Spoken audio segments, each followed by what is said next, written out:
estudei na escola pública, utilizei o serviço de saúde público, o transporte público. Portanto, eu vivi tudo isso. E o meu entendimento de quem viveu é de que as oportunidades são fundamentais. Estamos na cidade de São Paulo, onde o Conselho de Administração da Rede Metrópolis vai se reunir na Prefeitura com o prefeito Ricardo Nunes. Bom dia, prefeito. Muito obrigado por essa conversa.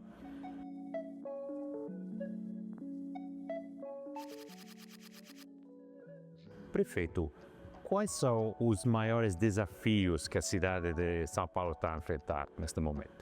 Primeiro, eu queria agradecer, Jorge, a sua vinda aqui, à Rede Metrópolis, que a cidade de São Paulo é uma grande parceira há mais de 20 anos e que vocês desenvolvem um trabalho fantástico, muito alinhado a tudo aquilo que a cidade de São Paulo defende e, mais do que defende, faz.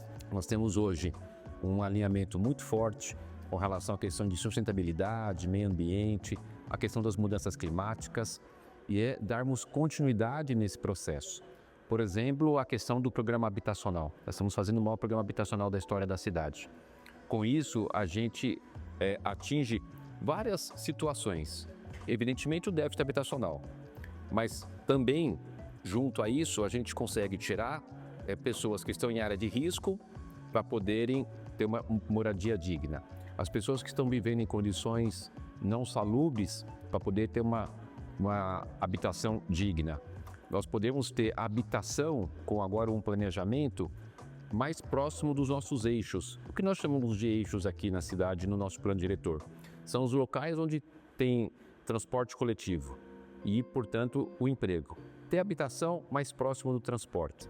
Um outro grande desafio nosso, lembrando, Jordi, que a cidade de São Paulo é a quinta maior metrópole do mundo, tem 12 milhões de habitantes e que ela não foi uma cidade planejada. Portanto, ela cresceu muito sem planejamento. E qual foi a consequência disso? 7 milhões de veículos na cidade, 1.300.000 motos, e a gente precisa compatibilizar isso em uma situação que a gente não consegue mais ampliar muito as nossas vias. A gente já tem uma limitação. Então, como é que a gente coordena e reordena toda essa sistemática, né? Que é de fundamental importância? E ser uma cidade que ela possa diminuir as suas desigualdades sociais. O que é São Paulo?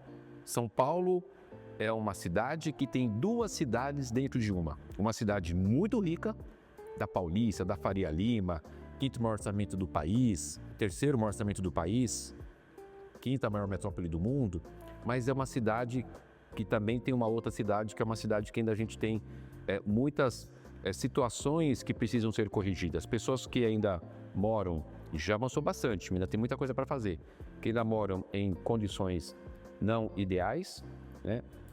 Que ainda temos muitas pessoas em estado de pobreza e extrema pobreza.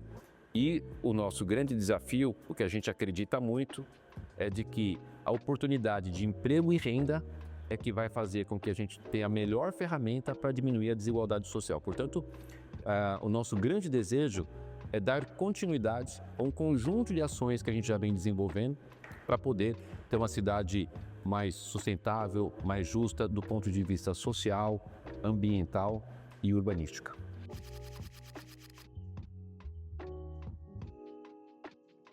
Maravilhoso, prefeito.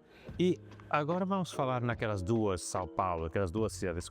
Como é que estão a combater essa desigualdade e a trabalhar pela inclusão dos grupos historicamente marginalizados em São Paulo? Nós fizemos ações muito objetivas. Na nossa cidade, eu não sei lhe dizer se isso é padrão de todo mundo, mas aqui no nosso país, nós temos uma legislação que é o PPA, que é o Programa Plurianual. Cada gestão, ela tem a obrigação de, no início da gestão, ela criar uma legislação e dizer o seguinte: nos próximos 4 anos, onde serão investidos os recursos? Como esses recursos serão divididos? E nós criamos de forma inédita um artigo que diz o seguinte, que parte dos recursos de investimento deve ser obrigatoriamente direcionada para as áreas de maior vulnerabilidade. Nós fizemos um convênio com o instituto chamado TID-Setúbal, onde ele, dentro de alguns critérios de itens, ele coloca uma cesta, por exemplo, IDH, Índice de Desenvolvimento Humano. população, infraestrutura, enfim. E a gente vai direcionar o recurso para as obras de investimento na cidade. Então a gente tem garantido esse investimento, na questão de investimento. Na questão do custeio, um trabalho gigantesco. Nós conseguimos algo que é fundamental, que é o meu desejo, para cada cidade do mundo, que todas as crianças possam ter a sua vaga de creche garantida. No nosso país, Brasil, nós temos 2.300.000 crianças que desejam uma vaga de creche e não conseguem. Nenhuma delas mora em São Paulo. Aqui na nossa cidade, a gente tem vaga de creche para todas as crianças. Isso quer dizer que essas crianças, elas vão ter oportunidade de poder ter o seu ensino, a sua instrução didática, 5 alimentações, que é definida por nutricionistas. E tem uma coisa importante, Jordi, de que os estudos nos mostram que as crianças que passaram por creche, elas têm 25% a mais de capacidade de assimilar o aprendizado. E só para você ter ideia, ali entre 2015 e 2016, nós tínhamos 120.000 crianças em São Paulo, a cidade mais rica do Brasil, que queriam uma vaga de creche e não conseguiam. Hoje a gente tem vaga para todas as crianças. Então é você priorizar as oportunidades das pessoas, né? E você ter as ações concretizadas. Tem algo fundamental nesse processo, que é a questão, eu sempre falo, porque tem uma coisa que eu queria compartilhar contigo, Jordi. A minha história de vida. Eu vim da periferia de São Paulo, do Parque Santo Antônio. Lá, as pessoas falam Zona Sul, não é Zona Sul, é o sul da Zona Sul. Lá na região muito periférica, estudei na escola pública, utilizei o serviço de saúde público, o transporte público. Portanto, eu vivi tudo isso. Quando você vive, sem nenhum demérito a quem não viveu e também é apaixonado pelo tema. Mas quando você é apaixonado pelo tema e viveu, a tua experiência, a tua sensibilidade, ela é muito mais evidente. E aí, com esse histórico de vida, eu estou fazendo uma gestão com um olhar muito especial para as pessoas mais necessitadas. E o meu entendimento de quem viveu é de que as oportunidades são fundamentais. Portanto, a gente está gerando muitas oportunidades de emprego e renda. Então, as oportunidades para as pessoas, né, é a melhor ferramenta para diminuir a desigualdade social. Então, a cidade de São Paulo é a cidade do trabalho, da oportunidade e do bom uso do recurso público para atuar nessa diminuição da desigualdade social. Hoje, a gente não consegue mais viver sem a tecnologia, sem a internet. Eu costumo dizer o seguinte, que basicamente o acesso à internet é quase que um direito das pessoas, né? Porque se ele não tem, ele está excluído. As pessoas usam para tudo.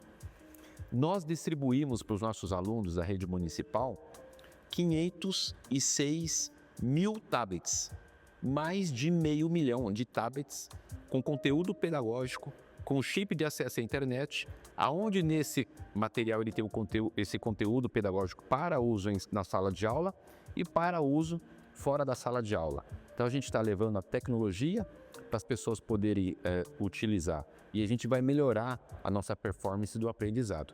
Então quando você consegue colocar desde um dia de vida a oportunidade de ter acesso à educação para poder melhorar a sua condição de aprendizado e, portanto, desenvolver a sua atividade profissional, você está fazendo ações concretas de diminuição de desigualdade social.